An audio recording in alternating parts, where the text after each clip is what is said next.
My name is Kayla, I'm 29. And if you think you know how this ends, stay tuned. The night before my wedding, I heard rain tapping against the kitchen window like impatient fingers. I remember thinking it was good luck, water washing away doubt. But the next morning the only thing raining was silence. My parents didn't show up. Not a text. Not a call. Not even a cheap card from Walgreens. Just two empty chairs in the second row of the vineyard aisle, the ones I'd reserved with tiny silver name cards that fluttered in the wind like paper ghosts. Maybe their flight got delayed, my maid of honor whispered. They live 20 minutes away, I said. The photographer tried to crop the chairs out of every picture. But I wanted them there. The absence mattered more than the smiles. Later that night when the last sparkler fizzled out, I scrolled through my phone hoping for a missed call. Nothing. My new husband Daniel wrapped his arm around me and said, maybe give them time. But I could feel the lie under his breath, warm and shallow. Time doesn't heal disinterest. I stared at my reflection in the hotel mirror, the motif that would follow me for months. The mirror didn't show a bride. It showed a daughter realizing she'd been replaced long before the wedding. Weeks passed. Honeymoon photos. Work promotions. Every small win echoed into a family-shaped void. Until one night I posted a photo on Instagram, me leaning against the hood of a white Porsche 911, sunlight bouncing off the chrome. The caption, finally bought the car I used to dream about. 2 hours later a missed call. Then a text from Mom. We need to talk. Family meeting tomorrow. Just like that, silence turned into sudden interest. I could almost smell her perfume through the phone, that mix of gardenia and guilt. Daniel asked if I'd go. Of course, I said. But I won't go alone. Because I already knew what I was bringing to that family meeting. Something they'd never expect. The mirror caught my smile, not soft this time but sharp. Poetic realization. Sometimes the people who raised you only see your worth when it reflects back through glass and money. I pulled up to my parents' house right on time, 6 p.m. sharp. The same beige suburban house where I'd learned to ride a bike and later learned to stop calling when things hurt. The Porsche purred as I parked in the driveway, loud enough to announce what my words never could. I caught my reflection in the car window, the mirror again, this time showing a woman with lipstick too bold for family dinner and a confidence she had to rehearse. Daniel had offered to come but I told him no. This was between me, Mom and Dad, and the surprise waiting in the back seat. Mom opened the door before I even rang the bell. She looked smaller somehow, her once perfect hair flattened by humidity. Kayla, sweetheart. You look successful.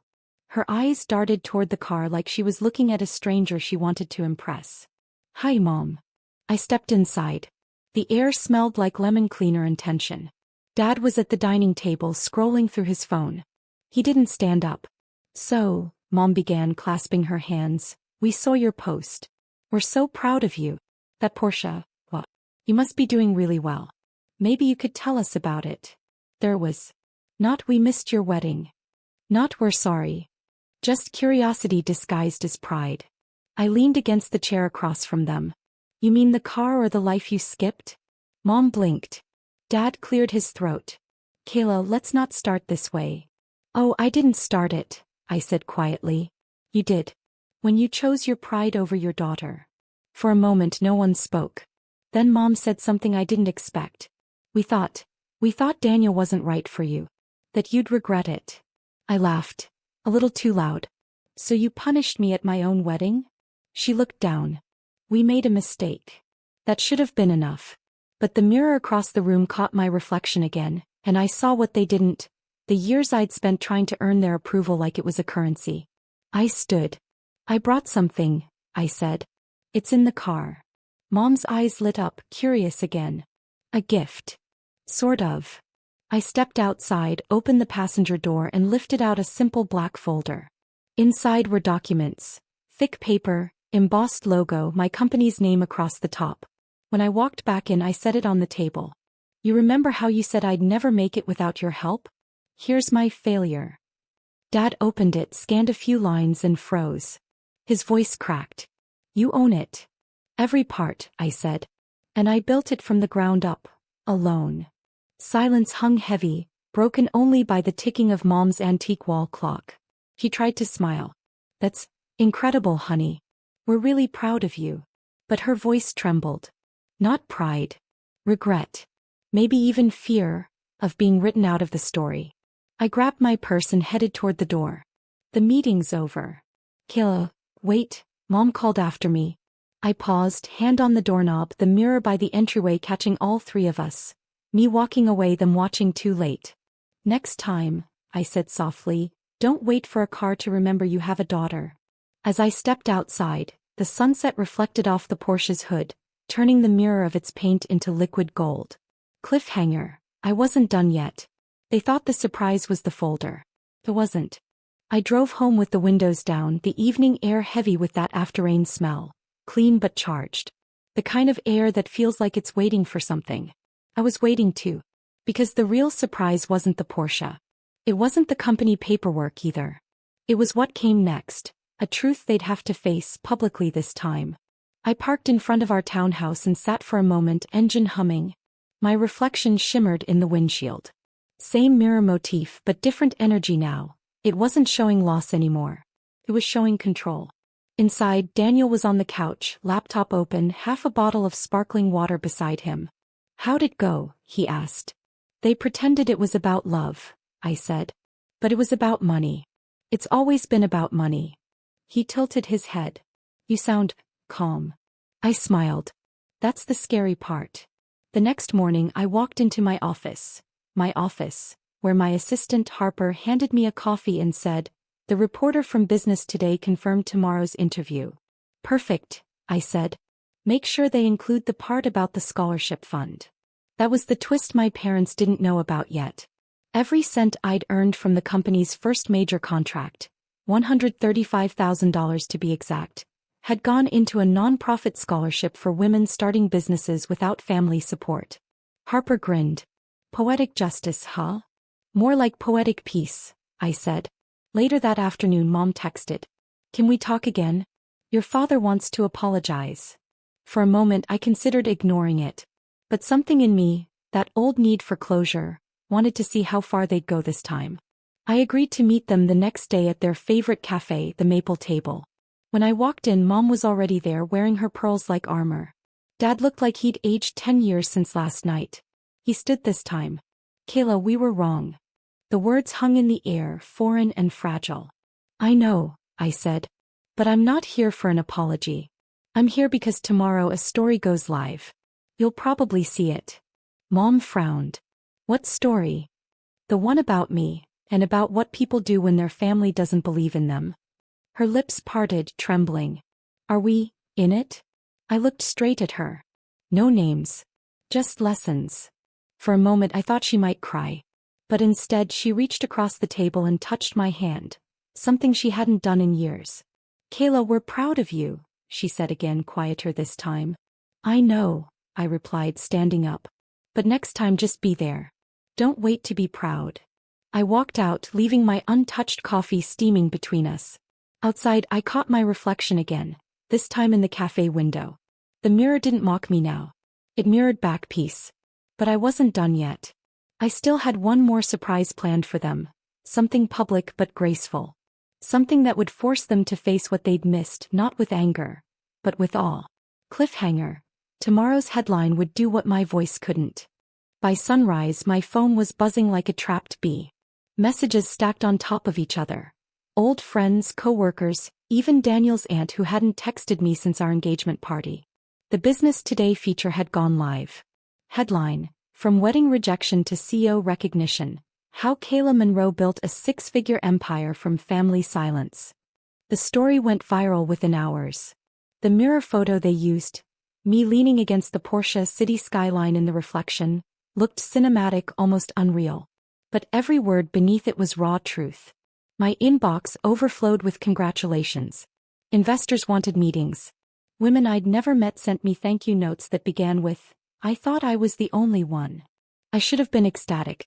But beneath the adrenaline was a quieter pulse, dread. Because I knew what came next. At 10:03 a.m. my mom called. Kayla, we just saw the article, she said, her voice thin. Everyone's been calling us. The neighbors, your aunt. That's what happens when people start reading, I said, sipping my coffee. You didn't have to make us look bad. I didn't, I replied evenly. I made me look real. There was a pause, the kind filled with things unsaid. Dad got on the line. Kayla, we want to make things right. Can we meet again? I looked out the window. The city stretched out like a map of choices. Maybe, I said. But this time it'll be on my terms. That evening I posted a short video to my Instagram story. The camera panned across my office. The glass walls, the framed article, the mirror on the far wall catching sunlight. I spoke directly to the lens. Sometimes the best revenge isn't loud. It's living the life they said you couldn't. And letting your reflection remind you who got you here. Within an hour, it had over 40,000 views. Comments poured in. Women sharing stories of neglect, betrayal, rebuilding. I read every one until my eyes burned. Then another message came in, from Mom again. We saw your story. Can we come to your event tomorrow? The scholarship launch. Of course. I stared at the text for a long minute before replying. If you can handle the truth, yes. The next day I stood backstage at the event hall watching the audience settle in. Rows of young women, nervous, bright-eyed, ready to build something of their own. Daniel squeezed my hand. You sure you're okay with them being here? Yeah, I said, adjusting the mic. They'll see what they missed, not out of spite but so they understand what silence costs. He smiled. That's why I love you. You turn pain into proof. When they announced my name, applause filled the hall. I stepped onto the stage, lights blooming across the mirrored backdrop behind me. And there they were, my parents sitting in the front row. Mom's hands clasped tight, Dad's eyes glassy. I took a breath. When people don't believe in you, I began, sometimes the only thing to do is believe louder. The crowd hushed, leaning in. Cliffhanger. I had one last line and one last reveal, meant just for them. The microphone hummed softly as I took a step forward, the lights warm on my face. My parents' silhouettes sat frozen in the first row. Two figures I'd spent years trying to impress, now surrounded by people clapping for me. My parents didn't come to my wedding, I said calmly into the mic. The audience stilled. You could hear the faint hiss of the speakers and someone's nervous cough from the back row. But maybe they gave me something better. Silence is a brutal teacher. It forces you to listen to yourself. A ripple of quiet agreement moved through the crowd. I caught my reflection in the mirrored backdrop. It fractured me into pieces, like every version of Kayla that had ever tried to earn love. The daughter. The student. The bride. Phew. And when you stop begging people to see you, I continued, you finally start seeing yourself. Mom's eyes filled and for a split second, I saw the woman who used to braid my hair before kindergarten, humming, You Are My Sunshine. But nostalgia doesn't cancel truth. The speech flowed out of me like something rehearsed in dreams. Stories of rejection, rebuilding, resilience. When I reached the final line, I said, the mirror isn't for vanity, it's for memory. It reminds us where we've been and who decided to show up. The applause erupted, a standing ovation. Cameras flashed. But all I saw were my parents still sitting, still processing. Afterward, in the green room, Daniel handed me water. You did it, he said softly. I nodded. Almost. Because I wasn't finished. The real surprise was waiting in the wings. 10 minutes later, I returned to the stage, this time with a small velvet box in my hand. The audience murmured as I held it up. These, I said, are the first scholarship keys, symbolic tokens for the women we're funding this year. And the first recipient, I paused, is someone who taught me without realizing it that love isn't always supportive but it can change. Mom's hands flew to her mouth. Her name is Lila Jensen, I continued. She's 19, she aged out of foster care, and she's starting a business making handcrafted mirrors that reflect affirmations instead of faces. A few people gasped at the coincidence, but I knew exactly what I was doing. Lila walked onto the stage, timid, radiant, everything I once was, and I handed her the box. The crowd cheered. Backstage later, Mom approached me, her heels clicking like punctuation. That speech, she said, voice breaking, you really meant every word? Yes, I said. She hesitated, eyes wet. I didn't know how to be proud of you without feeling small. For the first time, I didn't rush to comfort her. Then maybe now's your time to grow bigger, I said gently. Dad appeared behind her, silent, remorse heavy in his face. We were wrong, he said simply. I nodded. I know. As they turned to leave, Mom stopped and looked back. Can we try again? I didn't answer right away. The mirror by the hallway reflected all three of us, this strange symmetry of regret and redemption. Finally I said, we'll see. Growth takes time. Cliffhanger. Tomorrow they'd discover one more thing, something written not spoken, that would change everything again. The morning after the event, the world still buzzed with my name. Articles, retweets, interviews. The kind of attention I used to dream about when I was broke and invisible. But I didn't feel triumphant. Just quiet. Daniel was making pancakes when he asked, "So, are you going to call them today?" "Not yet," I said. "They'll find what they need on their own." Because last night, before leaving the venue, I'd done something I hadn't told him about. I'd slipped an envelope into Mom's handbag. A letter. Handwritten, shaky ink folded twice like something fragile. It wasn't revenge. It was release. By noon my phone buzzed again. A text from Mom. "We read your letter. Can we see you? Please." I ignored it at first, my thumb hovering over the screen. Then curiosity won. I called. She answered on the first ring, voice trembling. "Kayla, that letter." "I meant every word," I said. "I know," she whispered. "It broke me. Inside that letter I'd written everything I'd never said out loud. Not anger, not really. Just honesty. When you didn't show up, I told myself you must have a reason. But the truth is, your silence was a mirror. It showed me the parts of myself I'd been trying to erase just to make you proud. You raised a daughter who wanted to belong, and she became a woman who no longer needs to. But I still love you. I always will. I just love myself more now." That was the line that cracked her, she told me later. Not the Porsche. Not the article. That. They invited me to dinner that night.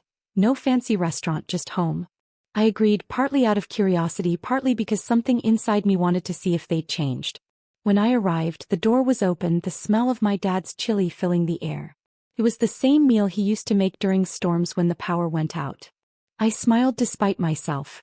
Mom greeted me with tears already drying on her cheeks. "You were right," she said. "We forgot how to love without control." I sat unsure what to say.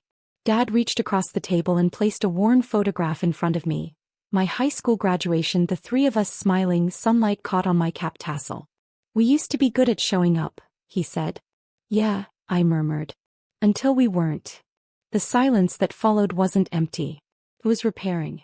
After dinner, I wandered into my old room. The mirror on the vanity, the same one I'd once used to rehearse fake smiles, was still there. But it looked smaller now. Maybe because I'd outgrown it. Mom appeared behind me in the doorway. "Keep it," she said softly. "It's yours." I met her eyes in the reflection.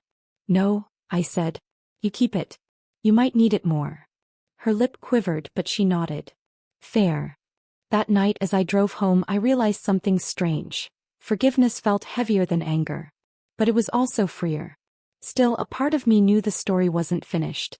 Because there was one person left who hadn't been told the truth, and he deserved it before anyone else. Cliffhanger. Tomorrow I'd tell Daniel what really happened the night of the wedding. I didn't sleep much that night. The rain returned, soft at first, then heavy, pounding the roof like an impatient reminder. The same sound from my wedding eve. Cyclical. Poetic. Unavoidable. Daniel stirred beside me. "You're thinking too loud again," he mumbled. "I need to tell you something," I whispered. He turned, eyes still half closed. "At 4 a.m? "Yeah," I said. "It's time." We sat at the kitchen table, barefoot, coffee mugs between us though neither of us drank.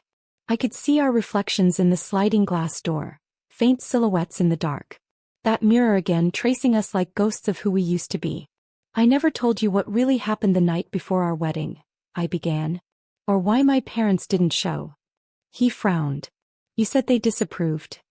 "They did," I said, "but that wasn't all." I pulled out my phone and showed him an old message thread I'd saved but never opened since that night. His name glowed on the screen, not from him but from my mother. She'd texted him. "Mom, Daniel, if you love her, don't marry her. You'll ruin her future. Daniel, with respect, Mrs. Monroe, her future is hers to choose. Mom, you're not enough for her. Let her find someone equal." He read the messages silently, his hand tightening around the mug. "You knew about this?" I nodded. She called me the next morning, told me she tried to save me. That's why she didn't come. Said she couldn't watch me make a mistake. Daniel's jaw clenched. And you never told me. I didn't want to start our marriage with bitterness, I said softly. But I carried it anyway. He looked away, then back. You should have shown me sooner. I know, I said. But I had to forgive her before I could tell you. Otherwise, it would have just been another wound. Silence stretched between us. Not cruel, not cold, just full of processing. Finally he sighed. So that's why you bought the Porsche, isn't it? To prove them wrong. I smiled faintly. Partly. But mostly to prove something to myself. That I could drive my own story. He leaned forward, brushed my hair back. You did more than that. You rewrote it. We sat there as the storm quieted, the dawn light breaking across the window. The reflection shifted. For once, I didn't look like the girl waiting for approval. I looked like someone free. Daniel reached across the table and took my hand. You ready to close the loop? What do you mean? Tomorrow, he said, let's go back to the vineyard. Where it started. My breath caught. I hadn't been there since the wedding. Why? To finish the story, he said. Properly. I watched the mirror of the window again, the sunrise tinting our faces gold. Maybe this was how healing looked. Not perfect but reflective. I nodded. Hey. Tomorrow. Cliffhanger. The vineyard held ghosts of the past, and one final truth neither of us expected to uncover. The drive back to the vineyard felt surreal, like looping through time with new eyes. The road curved through rolling hills, the same route I'd taken in white silk and heartbreak 2 years ago. But this time I wasn't running toward approval. I was driving toward closure. The Porsche hummed beneath me, steady, grounded. Beside me, Daniel looked out the window, quiet but present. The kind of silence that means peace, not absence. When we arrived, the gate creaked open slowly, the sound like an exhale. The same vineyard rose stretched across the horizon, golden under the late afternoon sun. I could almost hear laughter echoing from that lost day, the clinking of champagne, the photographer calling, "Look here, Kayla." Except now the chairs were gone. The wind was still. Only one symbol remained, the archway where I'd said my vows to no one but myself. We walked to the spot together. Daniel reached into his jacket and handed me something, a small key on a silver chain. What's this? I asked. The key to the house we're buying, he said softly. Our next chapter. My chest tightened. You kept this from me?